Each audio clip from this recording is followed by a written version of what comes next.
Welcome to the Acupuncture Outsider podcast. My name is Richard Hazel, and in the time it takes for you to commute to or from work, I hope to have shared something of interest about orthopedic acupuncture using motor points, trigger points, myofascial slings, neurofunctional acupuncture, segmental treatments, anything that crosses my mind that seems to be of interest.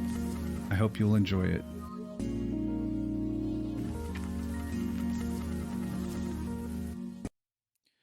Hello and welcome to another episode of the Acupuncture Outsider. This is Richard Hazel. I hope I don't sound too groggy, but I had a tooth extracted yesterday, spent the whole day on liquid diet and just feeling a little bit fatigued, maybe not as energetic as I would like to feel. But I wanted to talk about a patient that I saw on Friday. Her daughter brought her in with extreme pain. She is about 88 or 89 years old.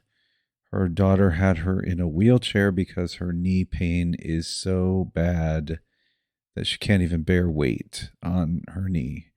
And when I talked to her about her knee, she said it's always a 6 or 7 on the VAS pain scale.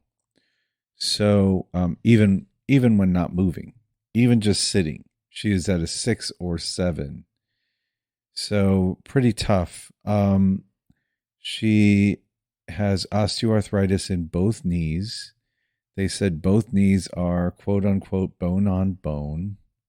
She has been through physical therapy, cortisone injections, nerve ablation, just about everything the doctors could think of to help. And it has not helped, and in fact has progressed and become worse. And because of trying to walk with either a crutch or a cane, I think a crutch, her right shoulder was giving her a lot of pain. So both keep her awake at night, which is the biggest concern. She can't sleep, or she can't sleep well. And so it's her right knee that hurts. Her right hip has previously been replaced, but she has no pain in her hip. And her right rotator cuff is full thickness tear of the supraspinatus. So she's had shoulder problems for quite a while, but lately her shoulder pain is worse and she can't sleep. So I was talking to her and her daughter about her right knee, and I said, I saw the check mark on my intake form that you said joint replacement, and it's not a knee replacement. I'm going to tell you, I think it's the hip that was replaced on the side of pain. She said, yes, absolutely. And then the woman that I was treating said, but my hip doesn't hurt at all. My hip is fine. I said, okay, I'm glad it doesn't hurt, but my guess is it's so tight that it's not stabilizing you. And if it's not stabilizing, then that's going to put strain on your knee. Specifically, I was thinking of hip abduction and the IT band. And if that becomes weak, the knee wants to fail inward and a valgus strain. And a lot of her pain was medial knee pain, though she did have lateral knee pain right in the eye of the knee where the tendon of the IT band crosses the knee. So I said, okay, in the future, we're definitely going to treat some of the underlying weak muscles, but right now I want to get you as much pain relief as I can. Just I know there's more we need to do so that the pain doesn't come back. I want to work on your low back and your neck as well. But right now, let's focus on your pain and get you pain relief. And also, considering she's almost 90, I really didn't want to do too much. And I told her, you're in a lot of pain. You're in excruciating pain nonstop. Your body is in a sympathetic dominant state, fight or flight. There's a lot of adrenaline running through your system. When I give you some pain relief, you're going to feel wiped out, tired, because your body is going to go more into a parasympathetic dominant state, or at least come to a balance. And without that adrenaline, you're going to realize how tired you are, especially without sleep. So I want you to know that after today's visit, if you just need to go to bed, that's okay. It's normal, especially as we get older, our recovery time is longer. So I just want you to know I'm doing as much as I need to do to get you out of pain without doing too much, because it's going to be fatiguing for you when your body balances out. So, and I told that to her daughter too, just to remind her, it's okay if you're tired. And I intentionally set her follow up for 2 weeks out, not the next week, because I know her healing time will be longer, and she may actually not feel much improvement in the first couple days after treatment.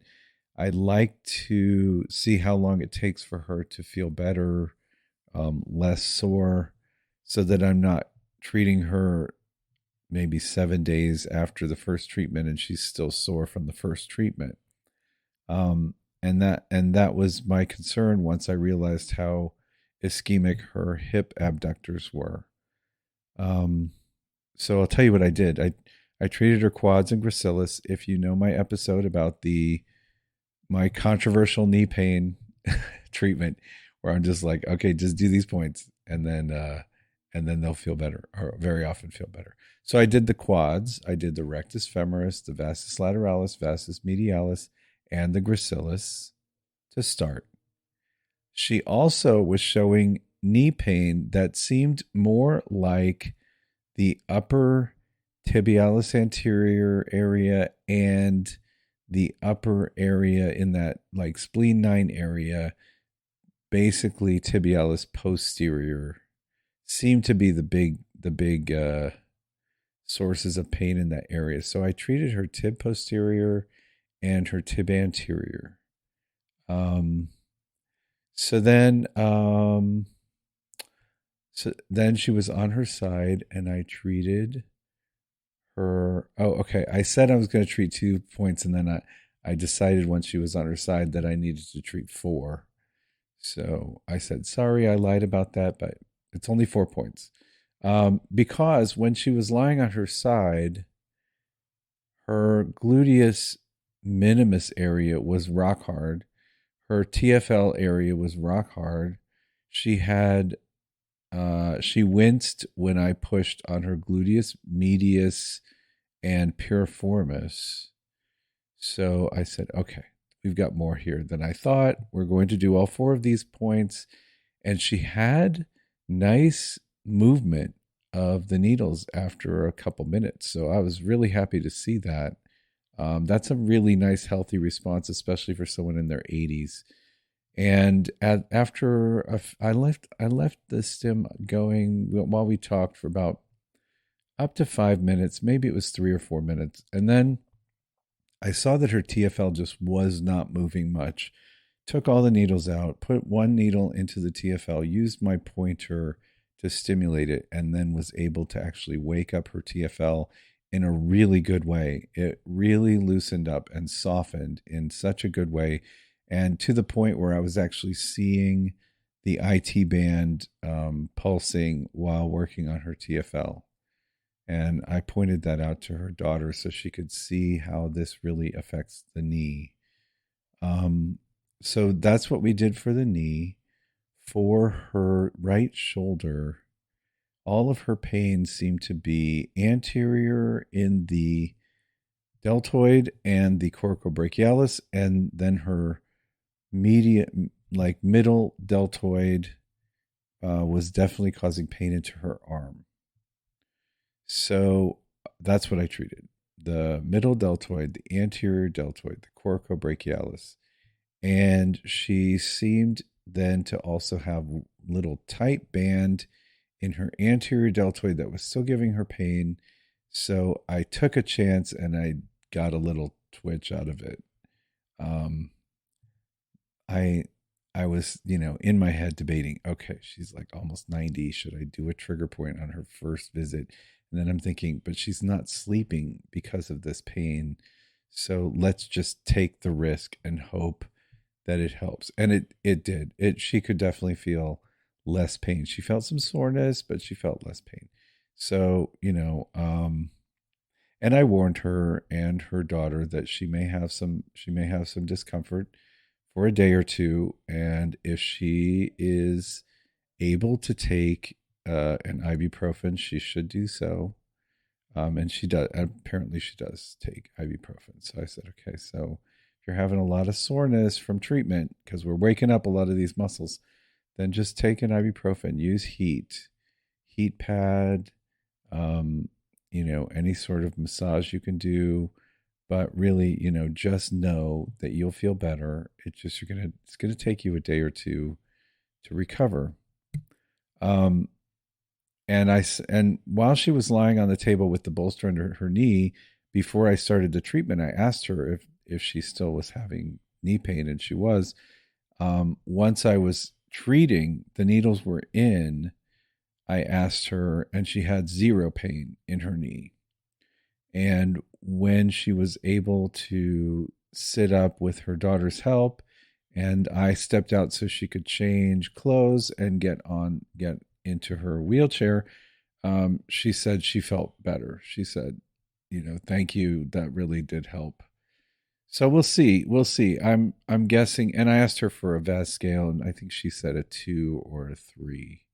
And that's really the best I could hope for, knowing that there was definitely some inflammation and some tendinopathy, maybe tendonitis. I'm not hoping for zero pain on someone in their 80s who's been in pain for quite a while. And we'll be working with some of the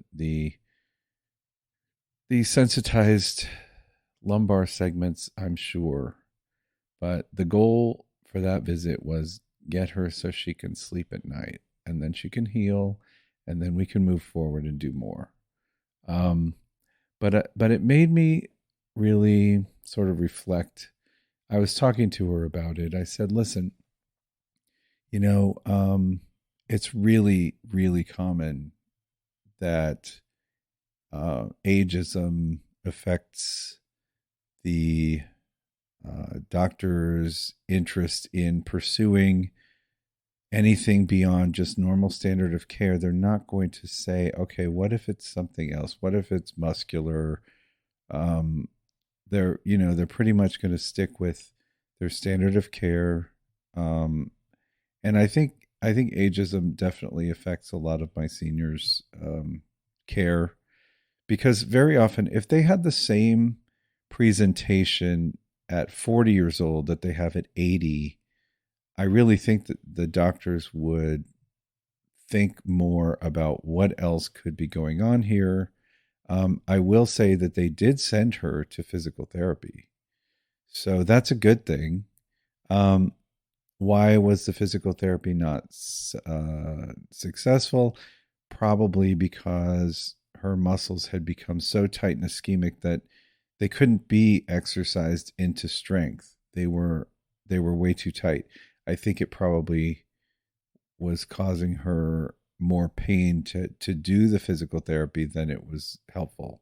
So, but once you get the muscles back to being healthy, then physical therapy is very important, because you do want the person to have some core stability to avoid having the future pain.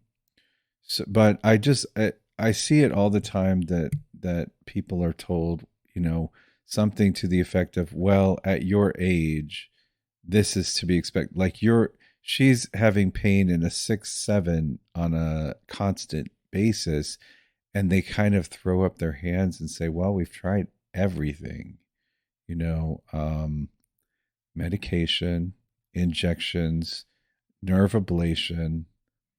And so, they're apparently the daughter said she's going for a surgical consult for that knee, that she's scheduled for that surgical consult, because they're kind of at the point where they think, well, maybe we just need to replace the knee, because she's bone on bone. And I said, okay, I'm not opposed to getting a consultation. It's, you guys need to know what's going on. There should be some imaging now and see what's going on. But the interesting thing is that both knees are bone on bone and only one of them hurts. And the one that hurts is on the same side as the hip replacement.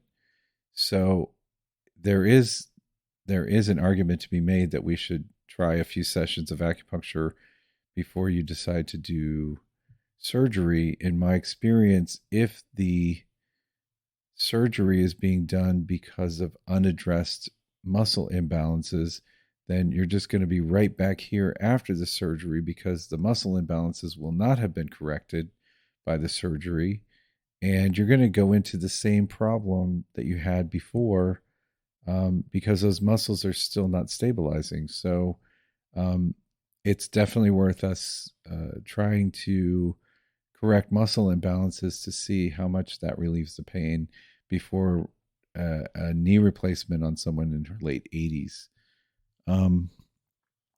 So that was what I was doing on Friday, and it it just made me think about our whole healthcare system, especially in the U.S.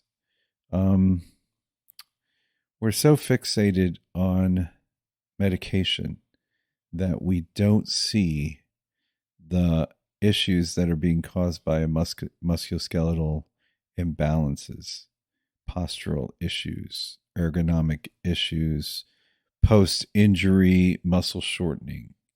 We just see everything as something that has inflammation or a neuropathy that needs a medication to block the pain, as opposed to asking, why is that nerve causing problems? Why is there tingling in that limb? Why is there nerve pain?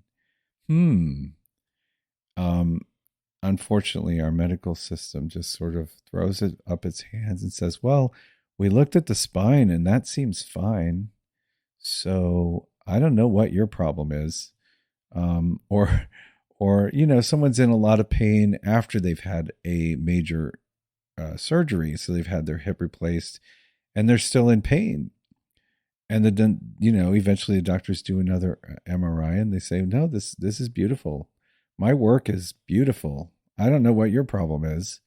And then if you happen to be over 65, then the next part is, well, at your age, or we would recommend that you lose some weight.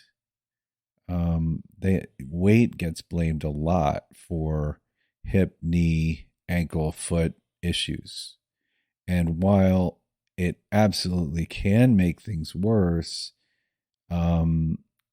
very often it's just muscular issues causing the problem and not the person's weight.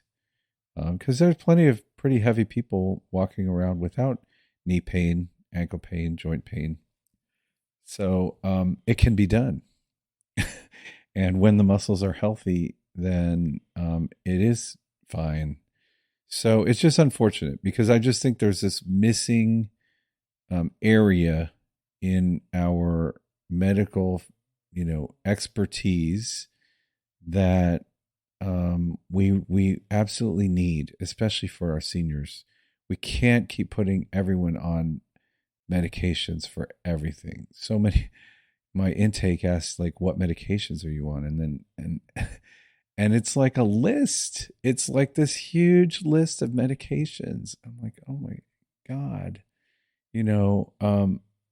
Some people do need medication, but I think a lot of times when people are in pain, they're on a lot of medications that are related to their pain. And wouldn't it be great if we started treating the muscles so that they didn't have to be on all those medications? All right. Anyway, so that's my that's my take on it, my 2 cents. I hope you have a great week, and I will talk to you soon.